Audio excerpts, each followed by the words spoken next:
It's that time of the week again when Cobras World hits your screen, and this is the only place where you can see your favorite world sports betting Cape Cobras players outside of the ropes. So join us on this journey where the players are guaranteed to put a smile on your face.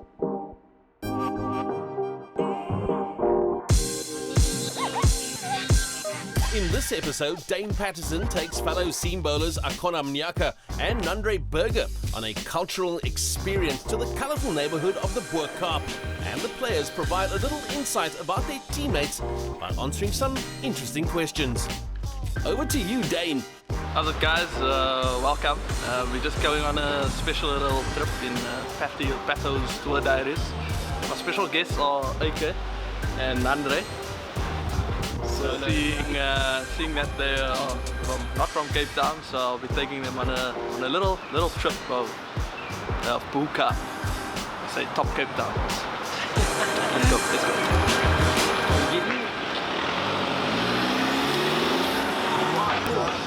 DJ Nandre, music for the drive here.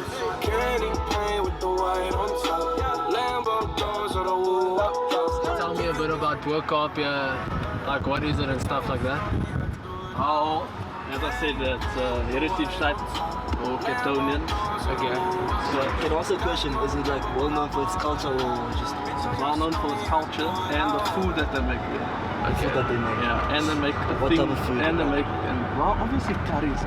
Curries. So, I don't know. I'm not from Cape Town. I don't know. Come on, guys. Come on. Oh yeah, I forgot.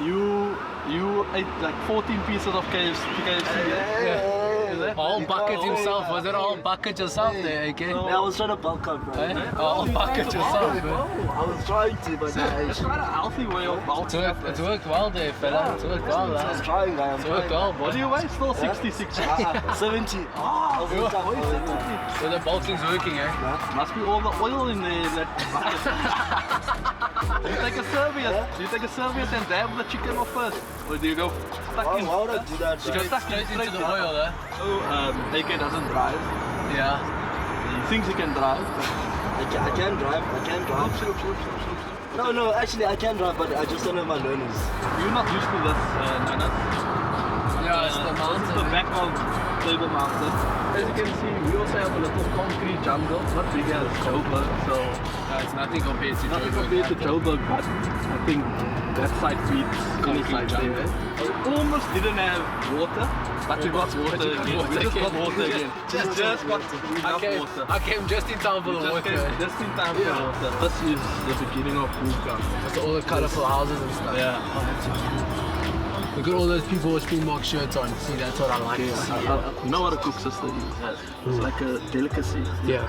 It's like a doughy cook sister. Every Sunday, we have it that with, like the- we have it with a cup of coffee. No, you have it with a cup of coffee in the morning.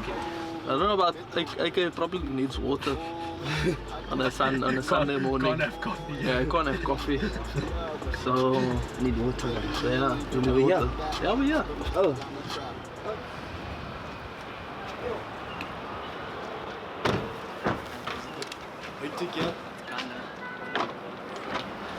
As you can see, my parking skills are very good here in Cape Town. Formerly known as the Malay Quarter, the Bo-Kaap is situated at the foot of Signal Hill, and its origin dates back to the 1760s.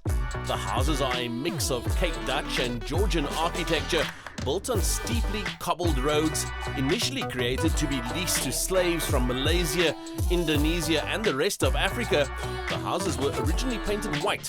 When that rule was lifted, the slaves themselves transformed the houses with bright colors that can still be seen today as an expression of their freedom. The Bo-Kaap is a melting pot of cultural diversity with a plethora of local cuisine and spices. It's an area you have to include on your bucket list.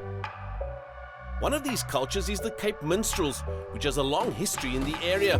Ishak Omar, better known in the minstrel circles as Khaki, gives us some insight into the Cape Minstrel culture. Putting on makeup was one of the reasons where when the slaves was released, and then that time many years ago it was just the color black and white. The reason for that it was where on the day of the Heritage Slavery Day, the 20th year, where they celebrate when the slaves was released as freedom, where they had black and white, is where the the black guys made fun of the white. That is the only time where they could have enjoyed themselves. That's why they call it the black and white minstrel at that time. But now, over the years of technology and many years coming back, a lot of different colors was created, different flavors to apply onto it. So it gives a bit of the minstrel carnival. That time they used to call it how can I say, a baboon. So I used to call it like, just to make fun and laughter and stuff. Putting the colors out was more just to brighten up the slaves, that they can just have fun on the day. Thank you. Welcome everybody. We are called the Seven Steps Minstrel Group, and we are at the Guma Theatre welcoming the Cape Cobra brothers. Is that right, sir? That's correct. Getting ready. Mansoor and the banjo.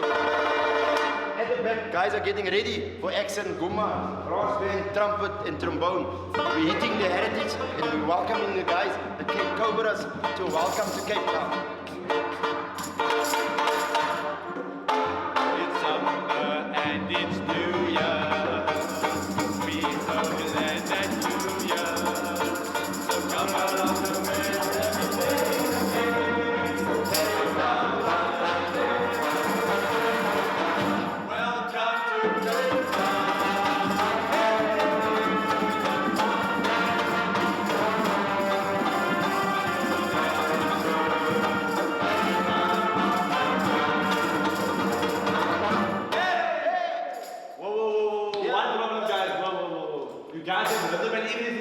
But you need to be dressed accordingly.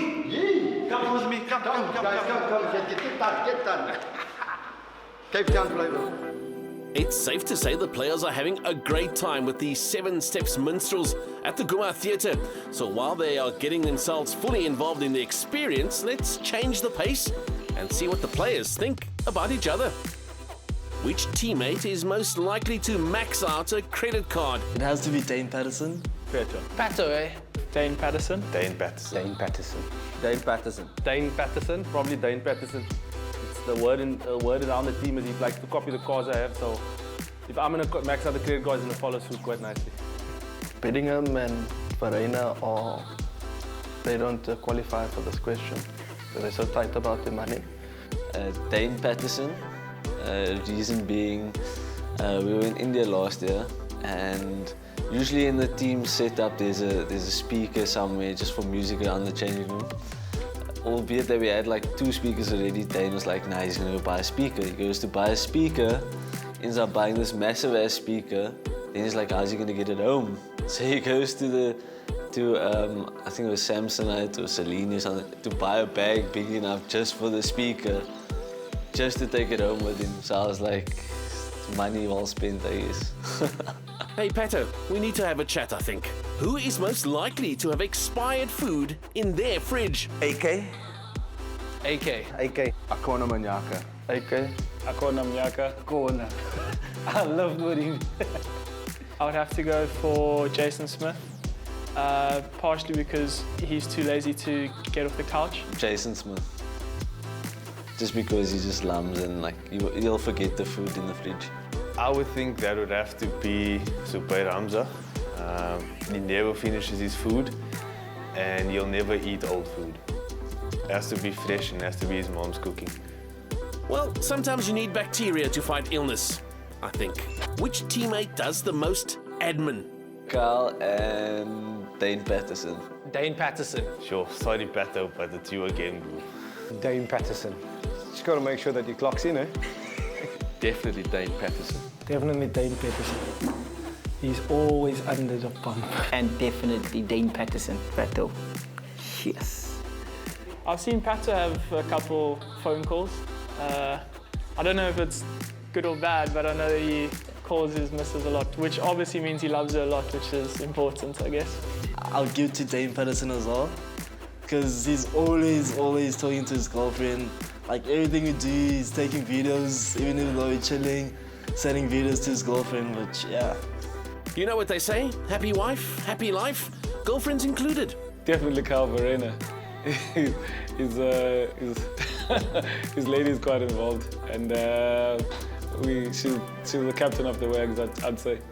Jason Francis Smith. by country mile on his phone. Whenever I look down, I just see his girlfriend's name on the phone and he's chatting to her. There's a lot of admin that needs to be done there. Probably Jason Smith or Zubair Hamza, always checking in. Some interesting answers from the players, and there'll be plenty more throughout the season. But let's head back to the Guma Theatre to see what Dane, Akhona and Nandre are up to. Dane.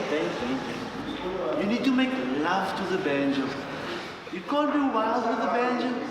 The banjo is like your girlfriend. You need to make love to the banjo. Here we go. Down. Down. Repeat.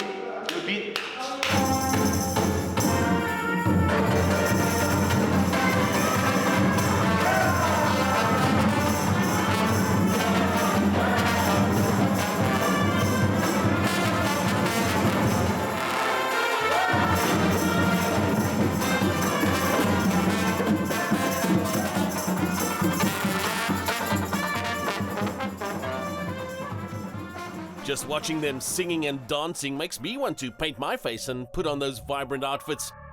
Now that Dane, Akhona and Nandre had a taste of the minstrel experience, it was time to tantalize their taste buds with a local delicacy.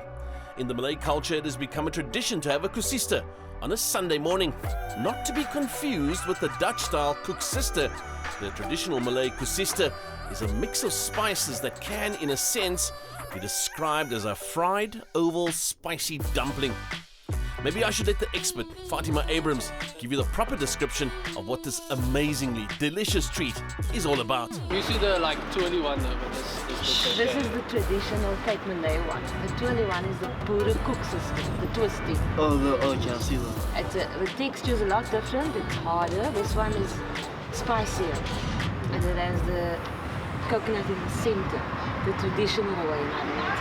It's a ideal Sunday morning breakfast in any Cape Malay home. And recipes have been passed down in generations. Of course you may. Let me give one a try. Get another one, please. Another one.